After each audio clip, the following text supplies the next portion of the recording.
ప్రభువును ప్రియ రక్షకుడైన దేవుని పేరట మీ అందరికీ శుభాభివందనములు తెలియజేసుకుంటున్నాను.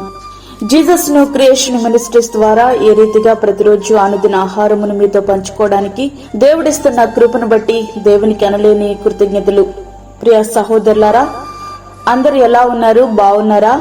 మీరందరూ కూడా బాగుండాలని ప్రతిదినం మీ అందరి కొరకు మేము ప్రార్థిస్తున్నాము. వాక్య ధ్యానంలోనికి మనం వెళ్దాము. నిర్గమకాండము 8వ అధ్యాయము 12-13 వచనములు.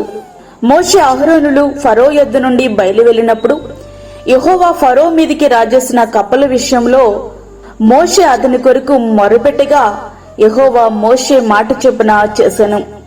ఐగుప్తు దాస్యంలో మ్రగ్గిపోతున్న ఇశ్రాయేలును విడిపించడానికి మోషే అహరోనులను దేవుడు పంపించారు.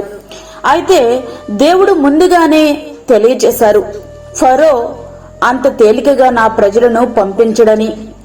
దేవుని మాట చొప్పున ఫరో ఎదుట మోషే అహరోనులు అద్భుతాలు చేయడం మొదలుపెట్టారు. కర్రను పాముగా మార్చారు. ఐగుప్తు మాంత్రికులు కూడా అదే రీతిగా చేయగలిగారు. చివరికి అహరోను కర్ర ఆ మాంత్రికుల కర్రలను మృంగివేసింది. రెండవసారి నీటిని రక్తంగా మార్చగా ఆ మాంత్రికులు కూడా నీటిని రక్తంగా మార్చగలిగారు. మూడవసారి నదిలోని కప్పలను ఐగుప్తుల ఇండ్లలోనికి రప్పింపగా ఐగుప్తుల మాంత్రికులు కూడా అలానే చేయగలిగారు. దేశమంతా కప్పలతో నిండిపోయాయి. చివరకు పిండి పిసికే తొట్లలో కూడా కప్పలే ఉన్నాయి. అడుగు తీసి అడుగు వేస్తే కప్పలే. మోషే అహరోనుల వలె మాంత్రికులు నదిలోనున్న కప్పలను భూమి మీదకి రప్పించగలిగారు గాని వాటిని చంపడానికి గాని తిరిగి ఆ నీటిలోనికి వాటిని పంపించడానికి గాని వారికి శక్తి లేదు. అప్పటికే తాము ఆరాధించే ఐగుప్తు దేవతల శక్తి ఎంతో మాంత్రికులతో పాటు ఫరోకు కూడా అర్థమై ఉంటుంది. మొట్టమొదటిగా ఫరో కాళ్ల బేరానికి వస్తున్నాడు. కప్పలను వెళ్లగొట్టండి, మీ ప్రజలను యెహోవాకు బలర్పించడానికి పంపిస్తానని చెప్పాడు. అందుకు మోషే, ఈ కప్పల శేషం ఏటిలోనే ఉండునట్లును అవి నీ మీదను నీ ఇండ్లను ఉండకుండా చంపబడినట్లును మా దేవుడైన యెహోవా వంటి వాడెవరునూ లేరు అని నీవు తెలుసుకున్నట్లుగా ప్రార్థిస్తానని యెహోవా ఫరో మీదికి రాజేసిన కప్పల విషయంలో మోషే అతని కొరకు మొరపెట్టగా యెహోవా మోషే మాట చొప్పున చేశాను గనుక ఇండ్లలోనేమి వెలుపలనేమి పొలములోనేమి కప్పలు వండకుండా చచ్చిపోయాయి. ఆ దినాలలో ఐగుప్తీయులు ఆరాధించే దేవతలలో కప్పలకు కూడా స్థానం ఉంది. అప్పుడు యెహోవా ఆ దేవతల కంటే శక్తిమంతుడని రుజువయింది. అయితే ఫరో కూడా మన వంటి స్వభావం కలిగిన వాడే.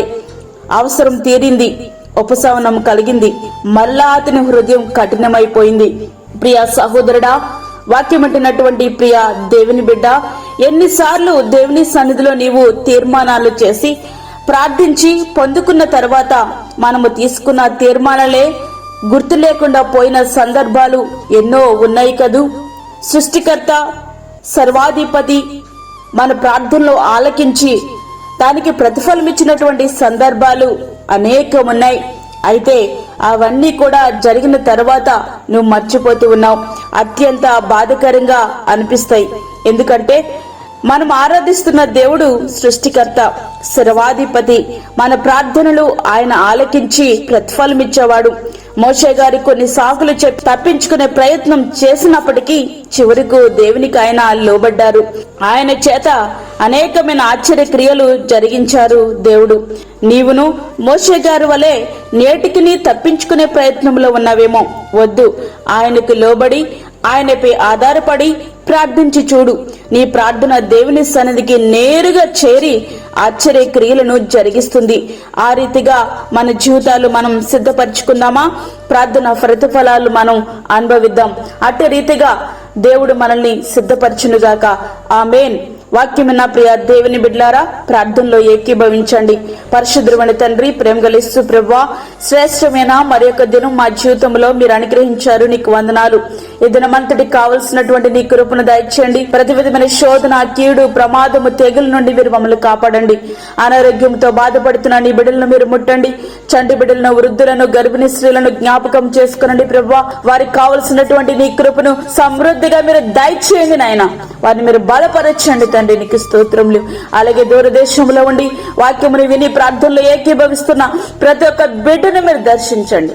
వారి జీవితాల్లో నూతనకరమైనటువంటి మార్పులు రావడానికి సహాయం చేయండి. ఈ దినమంతా కూడా మీరు మాకు తోడుగుండండి. ప్రతి విధమైన శోధన, కీడు, ప్రమాదము, తెగుల నుండి మీరు మమ్మల్ని కాపాడి నీ యొక్క కృప మా మీద సమృద్ధిగా ఉంచుతారని నమ్ముచు, మాకు కాదు యెహోవా, మాకు కాదు, సమస్తమై మా ప్రభావాలు మీకు ఆరోపించుకుంటూ యేసు పరిశుద్ధ నామమున అడిగి వేడుకుంటున్నాము తండ్రి, ఆమేన్.